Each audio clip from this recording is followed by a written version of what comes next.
candidates for an ED procedure are guys who are experiencing erectile dysfunction that we would say is upwards of mild to moderate. Sometimes severe ED, yes, we can work with it, but sometimes we have to take a little more of a deeper approach before we actually even get you to the point of a regenerative injection. The easiest thing to start with is simply talking about things like your diet and lifestyle, and that's going to tell us if you are a really excellent candidate for this. So, are you a non-smoker? That's really important. We want to make sure that you're not taking certain medications, specifically things like steroids like prednisone, dexamethasone, cortisone, as well as anti-inflammatories like Advil, Aleve, or ibuprofen. We want to make sure that you'd be willing to give up some of the bad stuff too, like alcohol for a short period of time and excess sugar in the diet as well. All of those things are actually going to help you get a better healing response from the therapies that we're going to provide to you. Now you might be thinking, regenerative injection, you're going to put needles where? I promise we really do a great job of making this as comfortable for our patients as possible. We use generous amounts of topical numbing cream, and we do use needles that are very, very tiny.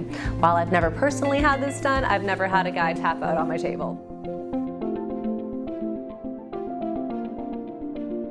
Start to finish, if you're coming in for an E-shot or any sort of regenerative injection, you're in the office for about a total of an hour, start to finish, tops.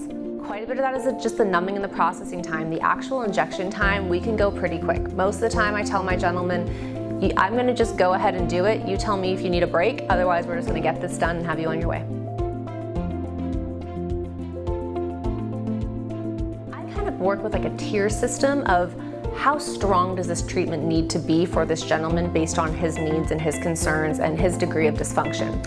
So on the lower level, we could say something like PRP. PRP is still really strong, but we do have stronger things. PRP is something that we take from your own blood. So it's no more difficult than a simple blood draw. The amount we take is about 1/10 of what you'd give in a blood donation. So very small, but still enough for us to work with. And then of course with the PRP, to go up one more tier, we can add something to it like exosomes. Exosomes are what are known as stem cell secretions. So they're kind of getting the juice of the stem cells without the actual stem cells themselves. We can really make PRP a much stronger product with that. And then of course the highest tier that we have for strength of a treatment is actual stem cells themselves. And stem cells are really wonderful because not only are you going to get really great immediate benefit from them, but they actually continue to regenerate for anywhere from 6 months to a year.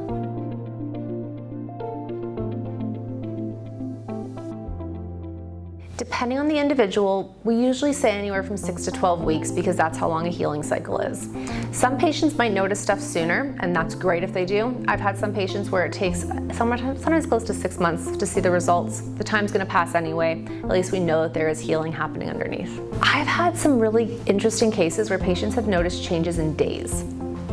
So all across the board is normal, and some people are just really fast super responders. Some people do take a little bit longer to heal. There's only a small number of cases where Shockwave is going to be the singular answer, and it's going to be mainly in gentlemen who have very mild degrees of ED and no other comorbidities. So the other things like the blood vessel dysfunction due to elevated blood sugar or other cardiovascular concerns, those cases are not going to be as benefited by just the plain Shockwave because it's going to be kind of like bailing out a boat. You're going to be moving, a little bit of a step forward with the Shockwave, but then the lifestyle factors and the underlying disease is going to continue to worsen it. I wouldn't do any ED shots or any regenerative shots in anybody with active cancer.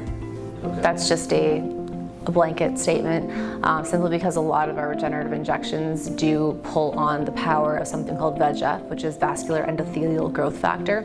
And there is research that does say that VEGF specifically will drive angiogenesis towards tumors. So just from a theoretical and safe standpoint, those are the populations that I wouldn't do that. Otherwise, I've had some really unique situations with men walk into my office, and it's the situations where they've tried everything else and all that we had left was the regenerative option, and we've gotten great success with that.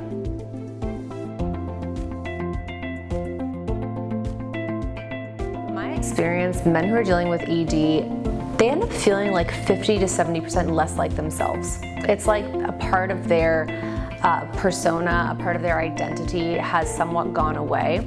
I find that men are more quick to anger, they're more easily frustrated, they have less patience, and just finding less joy in life.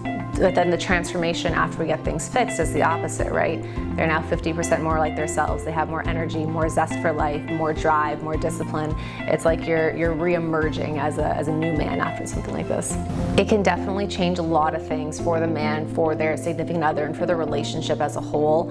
And it's one of those things where you have to understand that if a man is dealing with this, it's no reflection on him as a man. It's simply a health thing that he's going through. You would never fault somebody for dealing with pancreatic cancer or brain cancer. It's simply a health challenge that has presented itself, and you end up with a choice to pursue fixing it or to not.